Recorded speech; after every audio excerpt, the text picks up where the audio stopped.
Hello friends, welcome back to our channel Surya Nallabothala Instagram Rayalaseema Ganesh ideals. ఈరోజు అయితే మనం సుధీర్ షెడ్లో అయితే ఉందన్నమాట. ఈ సంవత్సరంలో కొత్త షెడ్ ఇది. మనకు ఎగ్జాక్ట్ లొకేషన్ మీకు లాస్ట్లో చూపిస్తాను. ఇది వచ్చేసి మనకు గణేశుడు అవైలబుల్ ఉన్నాడు అనమాట. ముంబై స్టైల్లో బ్యాక్గ్రౌండ్లో వచ్చేసి మనకు హంస వచ్చేసి మనకు చేతిలో గణేశుని చేతిలో నెమలి అయితే వచ్చిందనమాట. ఆ నెమలి డిజైనే మనకి ఇక్కడ కింద వరకు అయితే వచ్చింది. గణేశుడు అయితే ఆ నెమలి మీద చేపెట్టుకొని కొద్దిగా దాని మీద వాల్నట్ అయితే పొజిషన్ అయితే ఉన్నాడు. మనకు 4 చేతులు అయితే వచ్చాయి. గణేశునికి ఇటు సైడ్ కూడా మనకు పుష్పం అయితే వచ్చింది.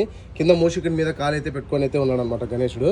ఇది వచ్చేసి ఆల్మోస్ట్ ఒక 10 ఫీట్స్ అయితే వస్తుంది, 10.5 అలా వస్తుంది. సో ఈ విగ్రహం గురించి ఎటువంటి డౌట్స్ ఉన్నా ఇన్ఫర్మేషన్ తెలుసుకోవాలని ఇప్పుడు ఈ డిస్క్రిప్షన్లో నెంబర్కి అయితే కాంటాక్ట్ అయిపోయింది. ఇంకా అడ్రస్ వచ్చేసి అనమాట మనకు షెడ్ వచ్చేసి మనకు సుధీర్ షెడ్. ఇది వచ్చేసి ఎగ్జాక్ట్ లొకేషన్ మనకు సినియాప్ కనపడుతుందా. సినియాప్ నుంచి మనకి ఇట్లా స్ట్రీట్ ముందర స్ట్రీట్ క్లేర్గుండ్ల బైపాస్ రోడ్కి వెళ్ళిపోతాం అనమాట. మనకు సినియాప్కి మనకు ఆ పక్కలోనే మనకి అయితే ఈ షెడ్ అయితే అవైలబుల్ ఉంటుంది సుధీర్ది. సో ఈ విగ్రహం గురించి ఇప్పుడు చూపించిన విగ్రహం గురించి ఎటువంటి డౌట్స్ ఉన్నా ఇప్పుడే డిస్క్రిప్షన్లో ఉన్నా లేకపోతే డిస్ప్లేలో ఉన్న నెంబర్కి అయితే కాంటాక్ట్ అయిపోయింది.